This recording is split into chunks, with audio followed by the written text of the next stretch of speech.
Now we'll look at Shellsort, which is a bit elementary on the face of it, but it's not at all elementary, as you'll see. The idea of Shellsort is that insertion sort is inefficient because elements really move only one position at a time, even when we kind of know that they have a long way to go. So the idea behind Shellsort is that we'll move entries several positions at a time, and the way we're going to do it is called H-sorting the array. So an H-sorted array is H different interleaved sorted subsequences. So in this case, with H equals 4, if we start at L and look at every fourth element, M, P, T, then it's sorted. If we start in the second place at E and look at every fourth element, it's sorted. So this is 4 interleaved sequences. That's a 4-sorted array. And what we're going to do is implement a sorting method that H sorts for decreasing sequences of values of H. This is one of the oldest sorting methods invented by Shell in 1959.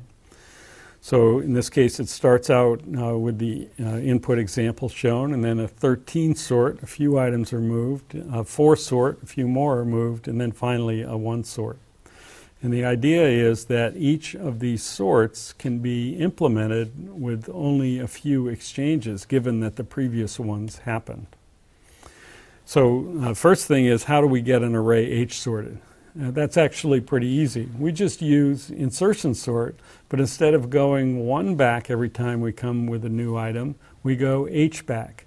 So for example, when we come to this A in the insertion sort, then we look at the array before that, and there was M and E in the positions 3 back. So we exchange the A with the larger one to its left, that's M, and then the other larger one to its left, that's E, and then put it into position. So the code is the same as for insertion sort, except that when we go backwards through the array, we skip by H instead of just by 1. That's how we H sort an array. And the idea is we're going to use insertion sort for 2 reasons based on our understanding of how insertion sort works. Well, the first thing is if the increments are big, then the size of the subarrays that we're sorting are pretty small, so any sorting method, including insertion sort, is going to work well. But the other thing is, if the increments are small, because we've done previous H sorts for bigger values of H, the array is partially sorted. And so insertion sort is going to be fast. It wouldn't work to use Shellsort as the basis for H sorting, because that always takes quadratic time no matter what order there is in the array. So let's look at an example of Shellsort with increments 7, 3, and 1. So we start with the sort example, and then the 7 sorting it just involves doing insertion sort, but just reaching back 7 each time. In this case, the 4 subfiles stretched out at 7 each only have 2 elements in them. And then we 3 sort. Now, because it's 7 sorted, in the 3 sort, elements are either already in place or only go back a few strides. In this case, it's only the A that goes back 2. And then we 1 sort.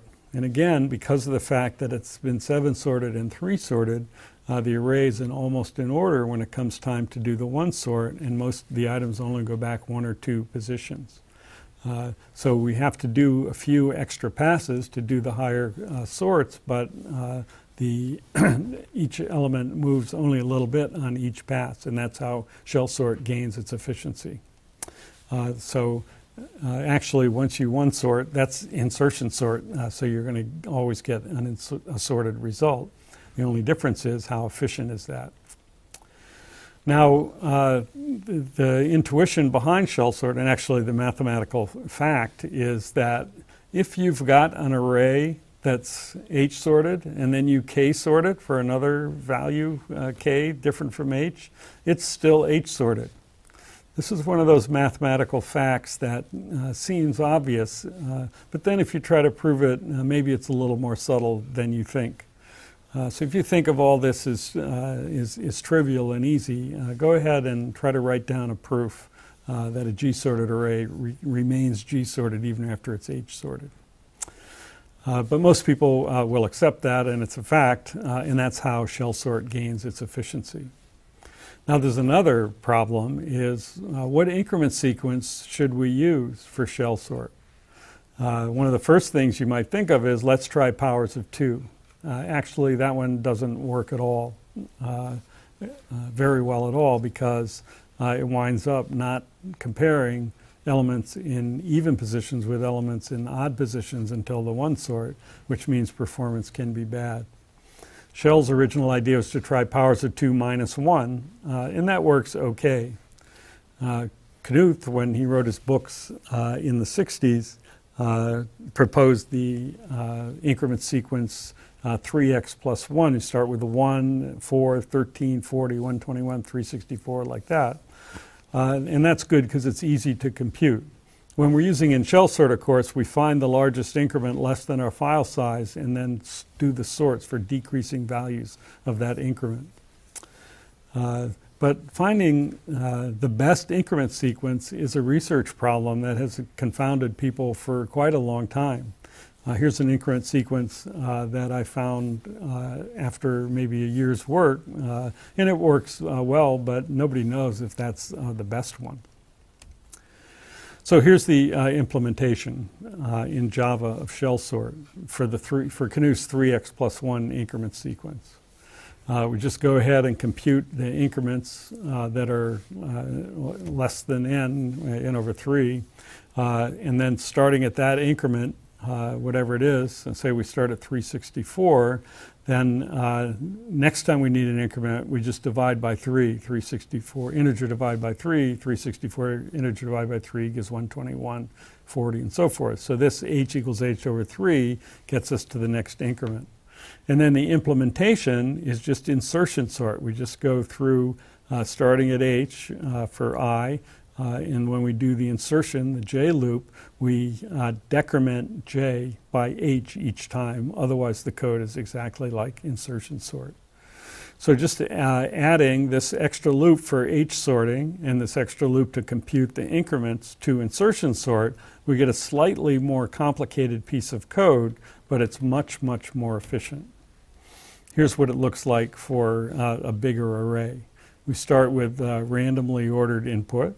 And you can see that it gets more and more in order on each time that we h-sort for the decreasing values of h. Here's an animation. This animation does the whole h-sort for each subarray. It gives a little better feeling for what's going on.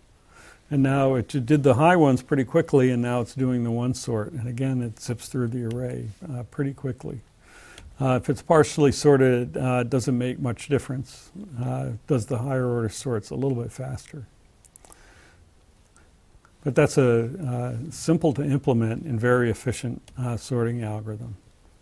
Now the analysis of Shellsort is still open. There's a few things that we can say.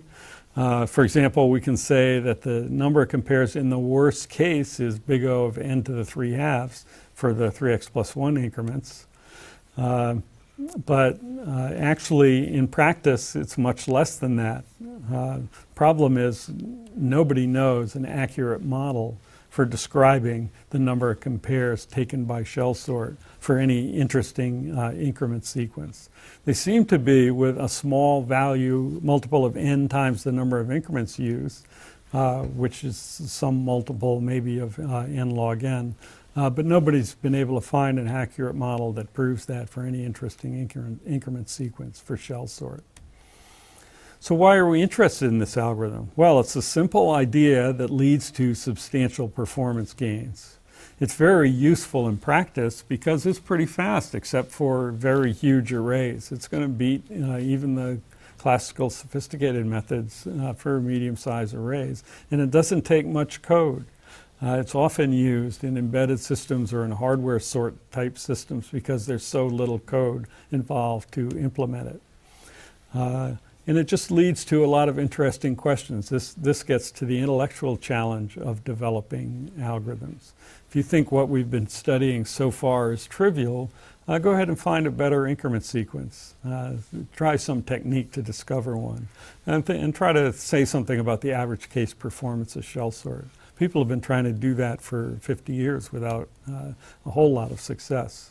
So the lesson is that we can develop good algorithms or good implementations without much code, but there's some out there that are still waiting discovery. It could be that there's some increment sequence out there that makes Shellsort more efficient than any other method, any other sorting method that we know for practical file size. No one can deny that.